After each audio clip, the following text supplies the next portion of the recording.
ओम श्री सद्गुरुदेव भगवान की जय। मानस बोध भाग 2 प्रथम सोपान। राम और सीता के विवाह प्रसंग में गोस्वामी जी ने समाज के रीति रिवाजों का भरपूर चित्रण किया है। ये सारे रीति रिवाज अध्यात्म साधना के प्रतीक रूप को लिए हुए हैं। साधक जब साधना की उच्च अवस्था में पहुंचता है और उसमें अलौकिक क्षमता आने की स्थिति बनती है, इसी को यहाँ लिखा गया है। सीता अलौकिक है। किसी माता के गर्भ से लौकिक लड़कियां पैदा होती हैं। सीता की पैदाइश ही अलौकिक है। कहते हैं ऋषियों मुनियों से कर के रूप में खून लेकर धरती में रख दिया गया था। उसी से सीता की पैदाइश हुई जनक के राज्य में। तो ऋषियों के खून पसीने से अर्थात उनकी तपस्या से, मेहनत से यह क्षमता जन्मती है। जनक के राज्य का मतलब है योग क्षेत्र में, जो योगारूढ़ साधक को ही मिल सकती है। जब साधक अपने में इस क्षमता को प्राप्त करता है तो उसके अंदर अद्भुत आनंद और उल्लास में स्थिति बनती है। इस असली बात को नकल में ले लिया गया बाहर इस रूप में। यह विवाह का उत्सव, गाना बजाना, हर्ष उल्लास साधक के अंदर अनुभव में आने वाली बातें हैं जब वह क्षमता से युक्त होता है। जय धुनि बंदी वेद धुनि मंगल गान निशान, सुनिहर सही वर सही विबुध सुर तरु सुमन सुजान, कुंवरु कुंवरी कल भावर देही, नयन लाभ सब सादर लेही। अंतःकरण के सारे सजातीय सद्गुण और सद्वृत्तियां कृतार्थता का अनुभव करती हैं। राम सीता के विवाह में देवता और उनकी स्त्रियां सभी एक तरह से आनंद में मग्न दिखाई देते हैं। तो जब साधक में एनर्जी आती है तो उसके भीतर बाहर के सब अंग प्रत्यंग आह्लाद पूरित हो जाते हैं। अच्छे विचारों और भावनाओं से अंतःकरण परिपूर्ण हो जाता है। विवाह में 7 भावरें पड़ती हैं, जो साधना की 7 भूमिकाओं की नकल है। असल तो यह है कि साधक में वास्तविक रूप से क्षमता तभी आती है जब वह शुभेच्छा, सुविचारणा, तनुमानसा, सत्वापत, असंशक्ति, पदार्थभावनी, तुर्यगा इन 7 भूमिकाओं की साधना करके परिपक्व हो जाता है। इसी की प्रतीक हैं 7 भावरे या 7 फेरे। बिना 7 फेरे पूरे किए विवाह अधूरा रहता है। वरण तब तक प्रमाणित नहीं माना जाता। तो इस प्रकार हर लौकिक परंपरा में वस्तुतः हमारे ऋषियों द्वारा खोजी गई सूक्ष्म आध्यात्मिक युक्तियों, प्रक्रियाओं को ही प्रतीक रूप में दर्शाया गया है। इसलिए साधक को इन प्रसंगों के माध्यम से असल बात को पकड़ लेना चाहिए, अपने अंतर जगत में इन्हें ट्रांसलेट कर लेना चाहिए। लेकिन यह सब नहीं कर सकते। वही लोग कर पाएंगे जो प्रैक्टिकल साधना में लगे हुए हैं। यह तो थ्योरी बताई जा रही है, इसे सुनने भर से काम नहीं चलेगा। भजन करने से कल्याण होगा। यह तो रास्ते का साइन बोर्ड है थ्योरी। इससे इतना पता चल सकता है कि हमारा गंतव्य किधर है, कितनी दूर है। इतनी ऐड इन पुस्तकों से मिल सकती है, बताने से ऐड मिल सकती है। लेकिन ये सब साइन बोर्ड पीठ पर लाद कर मंजिल तक नहीं ले जाएंगे। खुद चलकर वहां तक जाना पड़ेगा। फिर भी भटकने का भय बना रहेगा। हाँ, अगर सही गाइड मिल जाए, सद्गुरु मिल जाए, तो पहुंचने में फिर कोई संदेह नहीं रह जाता है। तब जनक पाय वशिष्ठ आयसु ब्याह साज संवारी के, मांडवी श्रुति कीर्ति उर्मिला कुंवर लई हकारी के।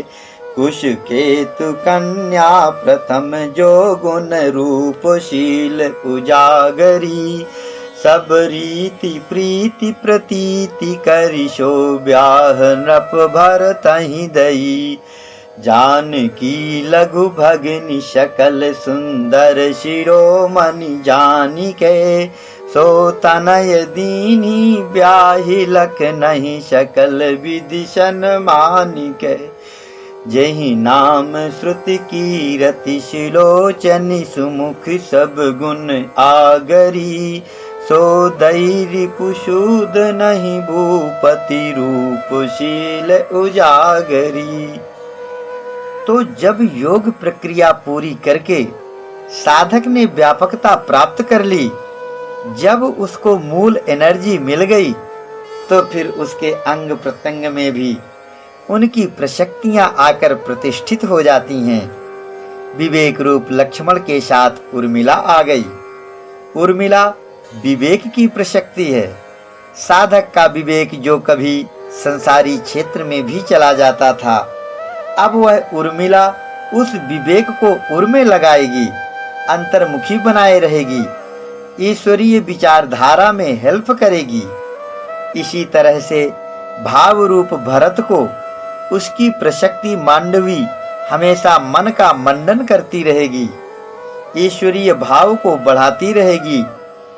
सत्संग रूप शत्रुघ्न को श्रुति कीर्ति मिल गई, सत्संग की सही एडजस्टिंग में मदद करेगी। श्रुति कीर्ति का मतलब जो सुना जाए संतों से, श्रुतियों के सत्य सिद्धांत को, ईश्वर की महिमा को, उसे हृदयंगम किया जाए और उसे करने में ले लिया जाए। तो इस तरह से यह प्रशक्ति सत्संग रूप शत्रुघ्न में आ गई।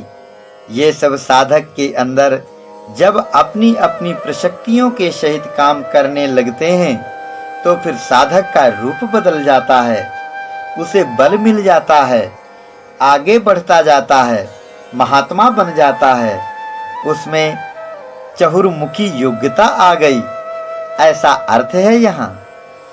सुर प्रसून बरसहि हरसि करहि अप्सरा गान।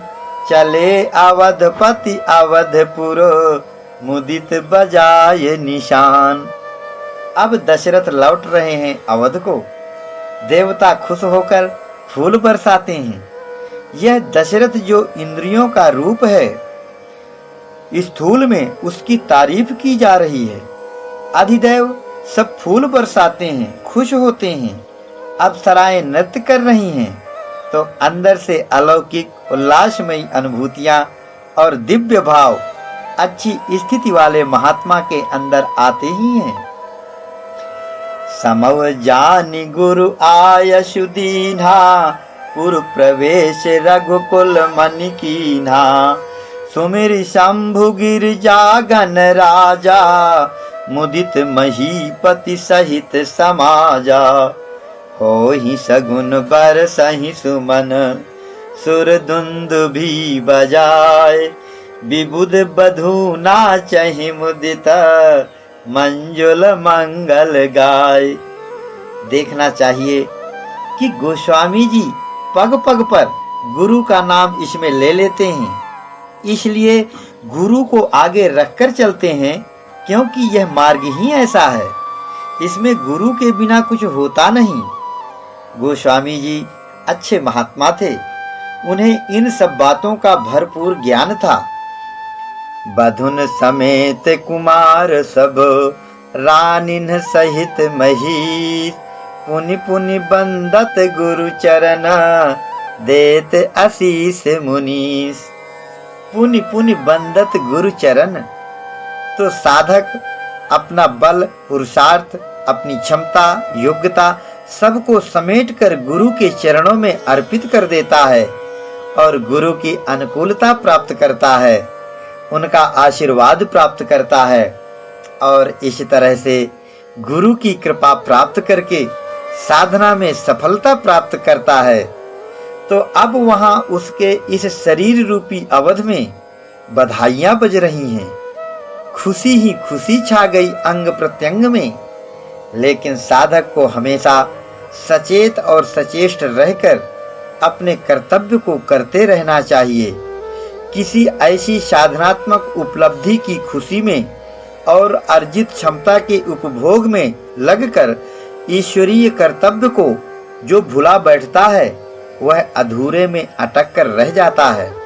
साधक वही है जो आगे ही आगे बढ़ता जाए और मंजिल तक पहुँचे। हरि ओम। ओम श्री सद्गुरुदेव भगवान की जय।